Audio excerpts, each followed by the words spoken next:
Hey everyone, Scott Holmberg here from Pacific Residential Mortgage and Stacy Sebastian over at eXp Realty and also of Sunny and Bend. So it is Monday, and this is kind of our little weekly update that we kind of seen happen in the marketplace and also our community over the last week. So from a mortgage standpoint, one of the things that I really saw change, the Fed announced that they are not going to be buying as much mortgage-backed security bonds this week. So it kind of threw the market into a little bit of a turmoil Friday.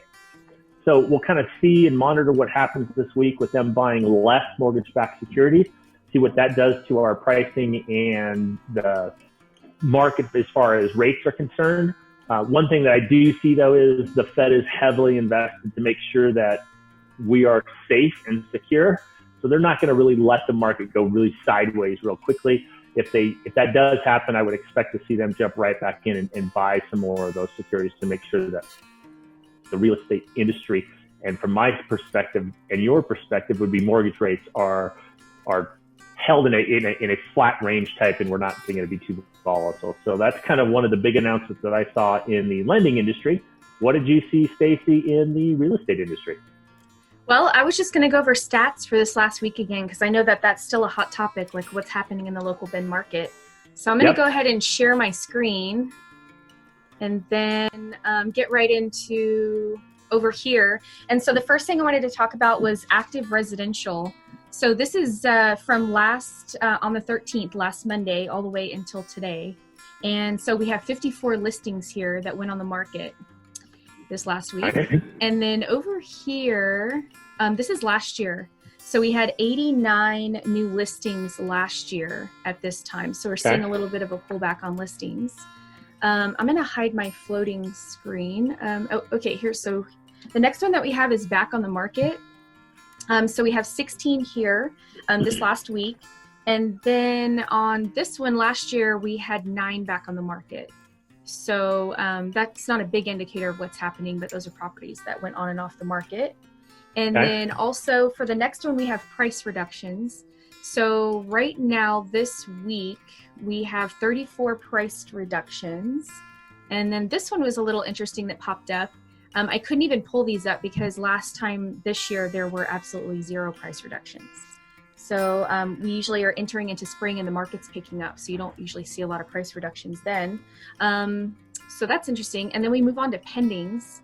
So over here, we have 40 properties that went pending this last week. So that's a good sign. But if we compare it to last year, we have 95 properties that went pending. So we're starting to see the same thing we saw last week. Half of the properties are going pending that are hitting the market right now as compared to last year. So we'll start to see those solds dropping a bit more based on what's happening. And then what I did was I went ahead and pulled up solds. So these are the solds that happened last week. So we have 47. And just like you had reminded us last week, Scott, is that this is where we're going to start seeing a lot more of what was happening maybe like a month or month and a half to 2 months ago. So we're still seeing it pretty strong because a lot of these properties probably went pending in February, just depends. So you have 47 here that sold last week. And then we have 35 that sold last year this time last week. So a little bit more sold, but then again, we don't know exactly when these went pending. I'm not going to compare each one of these. So we are seeing that one staying stable, but what we are seeing is that we're leading into those solds being less and less based on what's going pending. So that's very interesting. Makes sense. So I just wanted to share a little bit of local stuff too. Not just all market related stuff, but there are these farmers that just popped up last week. I went and actually bought some of their asparagus at their farm. And they actually truck it all the way down from Washington from their other family farm. These guys are hay farmers. And the asparagus was amazing. It was fresh. It was so good. Nice. And it's actually out in Alfalfa, so it was a really pretty drive. Nobody gets out of their car. They just hand you a paper bag full of asparagus. and they have these cute little piggies they let Sunny play with. So that was super fun. So Perfect. I can't wait to share the videos that I got of these little piggies drinking from a water faucet. It's ridiculous. So I'm going to share those soon. Yeah, and super cute pictures. So you can actually go, if I click on here, you can actually go on their website and order it. They have it through Square. And they do have some local honey right here that they're selling as well, and some other products. They even sell hay if you need hay for your deer that are roaming your backyard. I did see that, by the way. This was really cool. We went to Black Butte Ranch. We were a little nervous. Matt's working on a painting job there, and there's all their horses roaming across the water there, and it was so beautiful. It was hard Black to capture. Butte Ranch is awesome.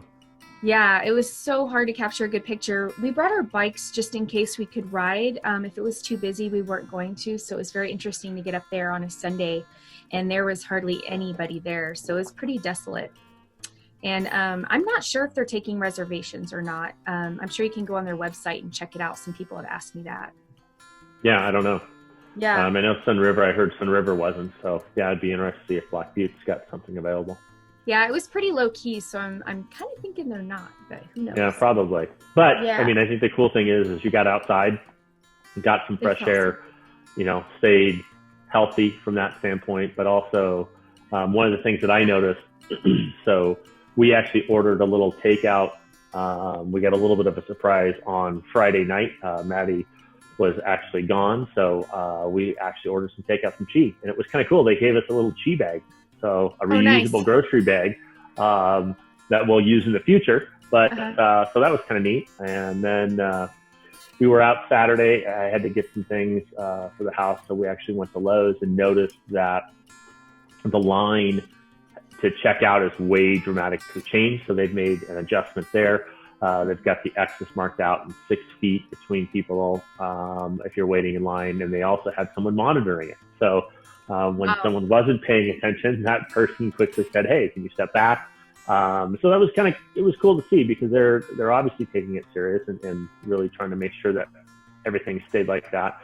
A buddy of mine, Chad Zirkle, who I'm dealing in signs, we had a conversation last week about one of the things that he was pitching to the grocery stores was to make the aisles one-way direction because the aisles aren't that wide.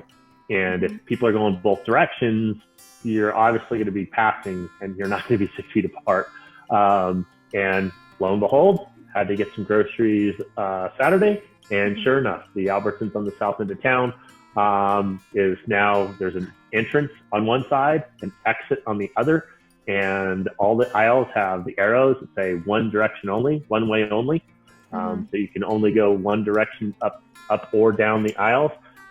So that was kind of interesting. Wow. I had to tell Megan, "Hey, Megan, you're going the wrong way. You're going the wrong way. Don't go the wrong way." So I'm like, "Oh, that's not the arrow." But so yeah, I mean, it's a change, obviously. But it's, change is good, and it's as long as it keeps everyone a little bit that distance, or really, really trying to push that social distancing, which to me is a dramatic change from even less than a week ago. So yeah, I think it's great. Yeah, interesting. You start to wonder when things are going to start loosening up, and I just keep hearing more and more things that they're implementing to tighten things up. So, which is good.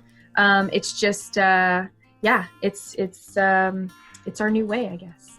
Yeah, our new way, but on the ground. Get outside, be smart, be safe, I think would be what I would tell people. As long as you're being smart and you're being safe, then do it. And yeah, Megan ran Saturday, and the river trail is one direction only now. So. Oh, wow. Yep. And we talked about that when we walked the river trail the Saturday before, that people were going both directions. And it was, I was like, well, man, and I thought about it. I'm like, man, Parks and Rec really needs to make it one direction, whether it's clockwise or counterclockwise. And so you have less of that, potential. So there are arrows everywhere?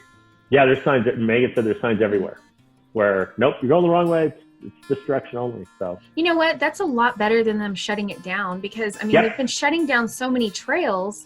So somebody got a clever idea of, let's just go one direction and everybody can still be on the trail and nobody's passing each other necessarily head on. So yeah, it's way better than it not being available. So yeah, that's great. Maybe they'll open up the river for us.